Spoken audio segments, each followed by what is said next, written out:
पहला इतिहास उसके 21वें यह लिखा है, शैतान ने इजराइल के विरोध कर दाऊद को उकसाया कि इजराइलियों की गिनती ले। तब दाऊद ने योआब और प्रजा के हाकिमों से कहा, तुम जाकर बेरशेबा से दान तक इजराइलियों की गिनती लेकर मुझे बताओ कि मैं जानूं कि वे कितने हैं। योआब ने कहा, यहोवा की प्रजा कितनी ही क्यों न हो, वह उसको 100 गुना बढ़ा दे, परंतु हे मेरे प्रभु, हे राजा, क्या वे सब राजा के अधीन नहीं है? मेरा प्रभु ऐसी बात क्यों चाहता है? वह इजराइल पर दोष लगने का कारण क्यों बने? तो अभी राजा की आज्ञा योआब पर प्रबल हुई।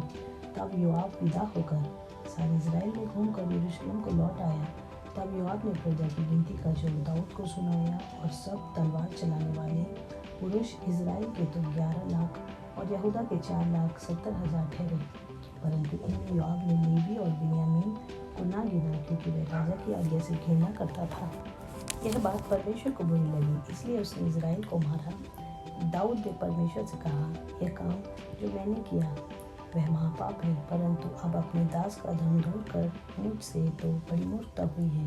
तब यहोवा ने दाऊद के दर्शी गाद से कहा, जाकर दाऊद से कहे, यहोवा यूँ कहता है कि मैं तुझको 3 विपत्तियाँ दिखाता हूँ, उनमें से एक को चुन ले कि मैं उसे तुझ पर डालूँ। तब गाद ने दाऊद के पास जाकर उसे कहा, यहोवा यूँ कहता है कि जिसको तू चाहे उसे चुन ले, या तो 3 वर्ष का काल पड़े या 3 महीनों तक तेरे विरोधी तुझे नष्ट करते रहे और तेरे शत्रुओं की तलवार तुझ पर चलती रहे, या 3 दिन तक यहोवा की तलवार चले, अर्थात मरी देश में फैले और यहोवा का दूत इजराइली देश में चारों ओर विनाश करता रहा। अब सोच कि मैं अपने भेजने वाले को क्या कर दूँ। दाऊद ने गाद से कहा, मैं बड़ी संकट में पड़ा हूँ, मैं यहोवा के हाथ में पड़ूंगी, उसकी दया बहुत बड़ी है, परंतु मनुष्य के हाथ में मुझे पड़ना न पड़े। तब यहोवा ने इजराइल में मरी फैलाई और इजराइल में 70,000 पुरुष मर मिटे। फिर परमेश्वर ने एक दूत यरूशलेम को विनाश करने को भेजा, और वह नाश करने ही पर था कि यहोवा दुख देने से खेदित हुआ और नाश करने वाले दूत से कहा, बस कर, अब अपना हाथ खींच ले। उस समय यहोवा का दूत यबूसी ओर्नान के खलिहान के पास खड़ा था। दाऊद ने आंखें उठाकर देखा कि यहोवा का दूत हाथ में खींची हुई और यरूशलेम के ऊपर बढ़ाई हुई एक तलवार लिए हुए आकाश के बीच खड़ा है। तब दाऊद ने पुरनिये टाट पहने हुए मुँह के बल गिरे। तब दाऊद ने परमेश्वर से कहा, जिसने प्रजा की गिनती लेने की आज्ञा दी, क्या वे मैं नहीं हूँ? हाँ, जिसने पाप किया है और बहुत बुराई की है वह तो मैं ही हूँ, परंतु इन भेड़ बकरियों ने क्या किया है? इसलिए हे मेरे परमेश्वर यहोवा, तेरा हाथ मेरे पिता के घराने के विरुद्ध हो, परंतु तेरी प्रजा के विरुद्ध ना हो कि वे मारे जाएं। तब यहोवा के दूत ने गाद को दाऊद से यह कहने की आज्ञा दी कि दाऊद चढ़कर यबूसी ओर्नान के खलिहान में यहोवा की एक वेदी बनाए। गाद के इस वचन के अनुसार जो उसने यहोवा के नाम से कहा था, दाऊद चढ़ गया। तब ओर्नान ने पीछे फिर के दूत को देखा और उसके चारों बेटे जो उसके संग थे छिप गए। ओर्नान उस समय गेहूँ दाव रहा था।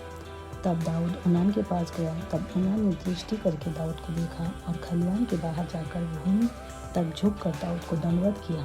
तब दाऊद ने ओर्नान से कहा, इस खलिहान का स्थान मुझे दे दे कि मैं इस पर यहोवा के लिए एक वेदी बनाए, उसका पूरा दाम ले मुझको दे कि यह विपत्ति प्रजा से दूर की जाए। ओर्नान ने दाऊद से कहा, इसे ले ले, और हे मेरे प्रभु राजा, जो कुछ राजा को चुकाए वह वही करे। सुन, मैं होम बलि के लिए बैल और ईंधन के लिए दावने के हथियार और अन्न बलि के लिए गेहूँ, यह सब मैं देता हूँ।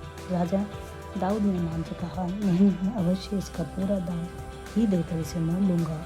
जो तेरा है उसे मैं यहोवा के लिए नहीं लूँगा और न सेंत मेद का होम बलि चढ़ाऊँगा। तब दाऊद ने वहाँ यहोवा के लिए एक वेदी बनाई और होम बलि और मेल बलि चढ़ाकर यहोवा से प्रार्थना की, और उसने होम बलि की वेदी पर स्वर्ग से आग गिराकर उसकी सुन ली। तब यहोवा का दूत को आज्ञा दी और उसने अपनी तलवार फिर म्यान में कर ली।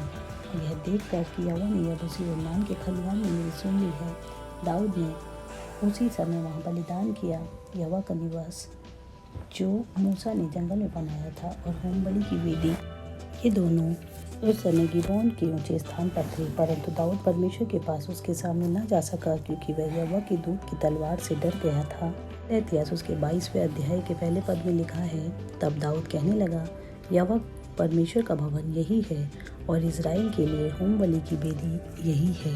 तब राजा दाऊद ने अपने पुत्र सुलेमान को बुलाकर इज़राइल के परमेश्वर यहोवा के लिए भवन बनाने की आज्ञा दी। पहला इतिहास उसका 28 और उसका 19वां पद। दाऊद ने कहा, मैंने यहोवा की शक्ति जो मुझको मिली है यह सब कुछ बूझ कर लिख दिया है। फिर दाऊद ने अपने पुत्र सुलेमान से कहा, यह बांध और दृढ़ होकर इस काम में लग जा, मत डर और तेरा मन कच्चा ना हो, क्योंकि यहोवा परमेश्वर जो मेरा परमेश्वर है वह तेरे संग है, और जब तक यहोवा के भवन में जितना काम करना हो वह ना हो चुके तब तक वह ना तो तुझे धोखा देगा और ना तुझे त्यागेगा। दूसरा इतिहास उसके 3 पद में। तब सुलेमान ने यरूशलेम में मोरिया नामक पहाड़ पर उसी स्थान में यहोवा का भवन बनाना प्रारंभ किया, जिसे उसके पिता दाऊद ने दर्शन पाकर यबूसी ओर्नान के खलियान में तैयार किया था। और उसने अपने राज्य के 4थे वर्ष के 2 महीने के 2 दिन को निर्माण कार्य आरंभ किया। बाइबल में से जो भी ये वचन और जो भी पद पढ़े गए हैं, ये इसी जगह टेम्पल माउंट को संबोधित करती है ये जगह, और इसीलिए टेम्पल माउंट एरिया बहुत ही खास है यहूदियों के लिए, और जो हम बाइबल स्टडी करते हैं हम क्रिश्चियंस के लिए बहुत ही एक खास जगह है। और इसकी मान्यता ये तो नहीं है जैसे कि इसके इतिहास के बारे में हम पढ़ते हैं, बहुत से लोगों ने यहाँ पे शासन किया है, परंतु बाइबल के अनुसार और दाऊदपुर के हिसाब से यही जगह टेम्पल माउंट एरिया ही वो जगह है जहाँ पर सुलेमान राजा ने परमेश्वर के भवन को बनाने का कार्य शुरू किया था। और दाऊद राजा ने वहीं पर ओर्नान से एक खेत को मोल लिया था, खेती किसानी वो यहाँ पर करता था। और इतना बड़ा प्रांगण तो नहीं था, परंतु बहुत ही ऊंचा वो स्थान था, जैसे लिखा है कि चढ़कर यहोवा के लिए वेदी को बनाना, जैसे आपने पढ़ा था। तो ये स्थान इतना ऊंचाई पर था और इस प्रकार से नहीं दिखता था, क्योंकि एक पहाड़ था और एक पर्वत था और उसका क्षेत्र था ये। तो कहाँ से दाऊदपुर से कहाँ पर परमेश्वर का भवन था, और कितनी जगह पर उस समय सुलेमान राजा के समय पर और दाऊद राजा के समय पर यरूशलेम का पीस था, कितनी वो जगह थी, वो आज की इस खास वीडियो में हम देखेंगे। जो भी पद पढ़े गए वो यहीं के लिए संबोधित की जाती है। सारे पद 20 वर्षों तक यहाँ पर निर्माण कार्य होता रहा। 7 वर्ष तो परमेश्वर के भवन को बनाने में लगे और 13 वर्ष सुलेमान ने अपने लिए एक भवन को भी यहाँ पर बनाया। कुछ इस प्रकार जो आप देख रहे हैं, इस तरीके से सिटी ऑफ डेविड थी। और वहाँ से एक थ्रेशिंग फ्लोर जो कि यबूसी ओर्नान ने से दाऊद ने खरीदा था, कुछ इस प्रकार वहाँ से जो साउथ वॉल आपने देखी यहाँ से, और परमेश्वर का भवन कहाँ तक था हम देखेंगे। जितना आज आधुनिक युग में यरूशलेम का विस्तार है उतना नहीं था, परंतु एक लिमिटेड जगह थी जहाँ तक ऐसी मान्यता है, क्योंकि ये जो ईस्टर्न वॉल है आप देख सकते हैं कितनी नीचे है और इसके ऊपर कितने ऊपर इसका प्लेटफॉर्म बना है, और कई बार ये प्लेटफॉर्म तोड़ के बनाया गया। तो हेरोदेस राजा ने इसे काफ़ी फ्लैट किया था। उसके बाद क्रूसेडर्स के समय पर, बिजेंटाइन टाइम के समय पर, ओटोमन टाइम के समय पर यहाँ पर तब्दीली होती रही, बदलाव होते रहे, परंतु इसकी गहराई में वो सारे राज छुपे हुए हैं जो कि हमने बाइबल से पढ़े और प्राचीन है। इसलिए आधुनिक युग में काफ़ी प्रतिरूप बदल जाता है, परंतु यहाँ पर एक गेट हुआ करता था परमेश्वर के भवन के लिए, यहीं तक परमेश्वर का भवन था। इस मार्जिन को मापा जाता है। ठीक इस फोटो में जैसे आप देख सकते हैं, ये गोल्डन गेट के बिल्कुल सामने की जगह है। इस गेट के हिसाब से इसी जगह पर परमेश्वर का भवन था, जहाँ पर डोम ऑफ द रॉक है। और इसके आगे जहाँ पर ईस्टर्न गेट आज के आधुनिक युग में है, उसके पास से ही भीड़ फाटक हुआ करता था, जिसे बिन्यामीन फाटक भी कहते थे। और इतना ही बस क्षेत्र यरूशलेम में राज्य के दौरान सुलेमान राजा के समय पर था। और यहाँ पर वो फाटक थे जो सुलेमान बादशाह ने बनाए थे।